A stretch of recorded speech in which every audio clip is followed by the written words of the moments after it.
The world premiere of Die Another Day took place at the Royal Albert Hall tonight, and naturally, Film 2002 donned its Savile Row dinner jacket to attend the arrival of 007's 20th cinematic mission and celebrate his 40 years on Her Majesty's Secret Service.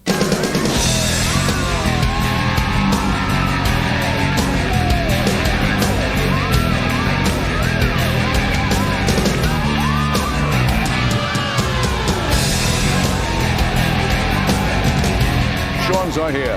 He couldn't afford the fare.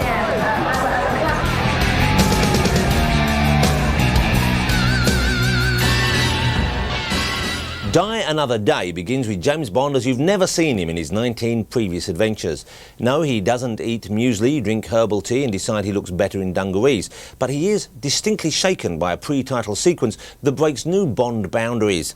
After pursuing his betrayer from the Far East to Cuba, the trail leads Bond to London and cocky young billionaire Gustav Graves, proud owner of a satellite which can either bring reflected sunlight to the darkened corners of the world or double as a devastating laser cannon. In this exclusive clip, we see Bond helping his adversary to address his anger management issues by reading him some tips from the Little Book of Calm. Just kidding. Position. Ready. Play. Hug out.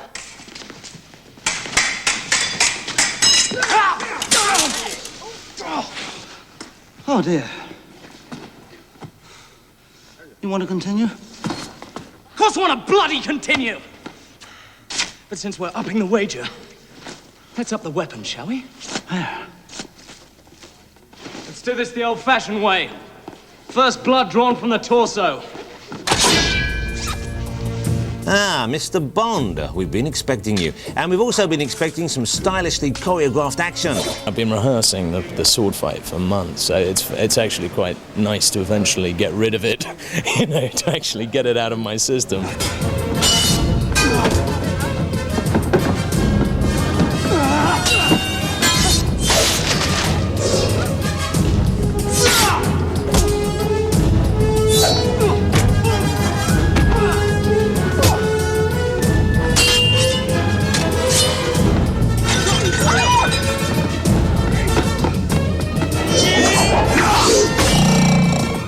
And we can also expect some rather nice toddy. In your 3 years in cryptology, you've managed to keep business and pleasure separate.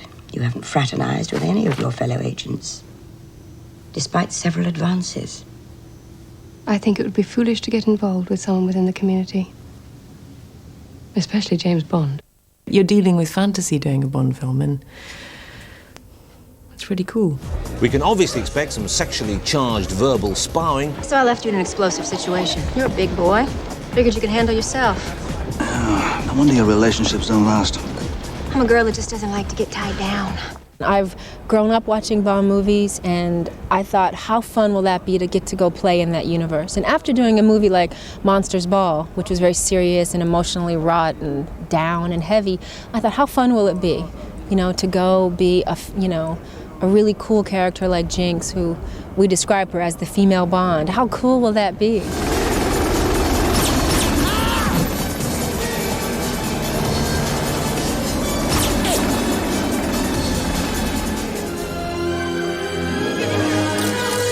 Of course, expect a smug villain who you can't wait to see getting his chips.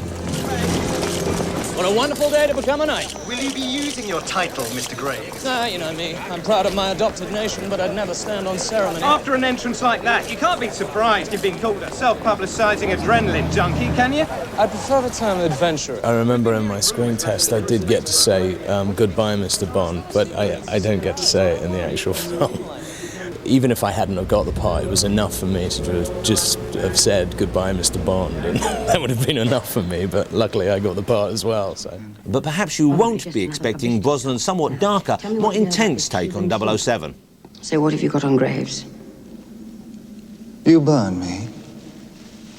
And now you want my help. What did you expect, an apology? Oh, I know. You'll do whatever it takes to get the job done. Just like you. The difference is I won't compromise. I think I'm more excited about this one than I was any of the others. And I think if you've made peace with the role and made peace with what it can do to your career going in, then you can have a great time. and it comes with lots of opportunities, but it comes with a huge responsibility as well. But no matter what your opinions are on the Bond movies, you can always expect scenes like this that just make you say, "Oh, James." While there are ideas and techniques in this film which might alarm Bond purists, when it comes to the three essential elements of a Bond movie, action, gadgets and girls, Die Another Day delivers magnificently on all counts. The action never really lets up, from the brilliant opening sequence, a fabulous chase through a minefield ending in a wonderfully painful Bond pun, and several other set pieces are equally splendid. The gadgets, least obviously Bond's invisible Aston Martin, are impressively inventive and, as ever, crucial to getting Bond out of tight corners. While on the female front there's a classic English rose in Rosamund Pike, an eye-popping glamour in the form of the phenomenal Halle Berry. I know Bond films require you to suspend a certain degree of disbelief, but frankly, the scene where Bond spies her at a party and she's standing there on her own is stretching credulity too far. As for Bond himself, Pierce Brosnan really does convey a sense of a man who enjoys living on the edge, facing suitably villainous villains with a lean, purposeful braggadocio that's perfect for 21st century 007. The film does have flaws. On occasions, the special effects are really not up to contemporary standards, with one sequence in particular that looks like it belongs in a PlayStation 2 game. And a couple of the jokes sound as if they've been lifted from Carry On Spying. But carping aside, this is tremendously entertaining stuff. The best of the Pierce Brosnan Bonds and up there with the very best of the series. 007 lives to Die Another Day across the country from Wednesday. Join the queue. And why wouldn't you? While some questions remain unanswered about him, if it's true, as it's said in the film, that he has sex for dinner and death for breakfast, my daughter wanted to know what he has for lunch. But Bond is the original and best action hero, and here at Film 2002 we've decided to honour his 40 years of selfless heroism in a manner not only befitting his achievements, but also timely, given the poll currently exercising the nation on BBC Two.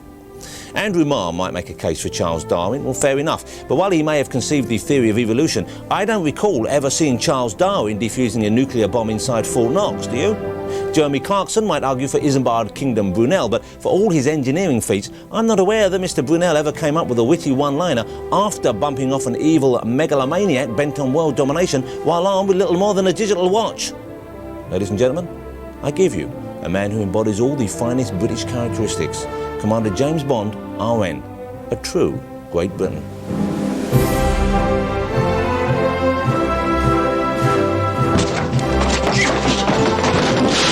This is a man who's cool in a crisis, and don't forget that electrifyingly dry, typically British sense of humour. Shocking.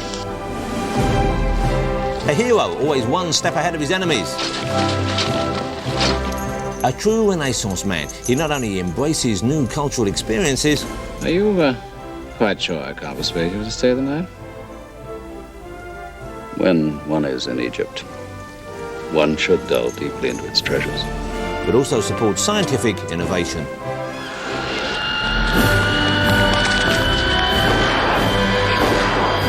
And is tireless in his efforts to improve international understanding.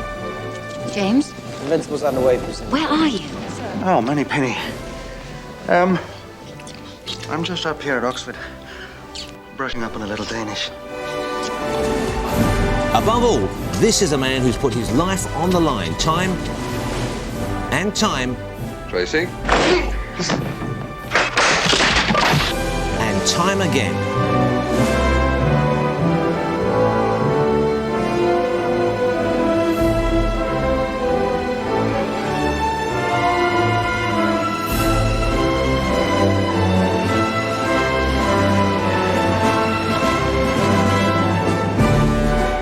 Through it all, proudly flown the flag for our great nation. And that's why only one man could possibly be Film 2002's greatest Britain.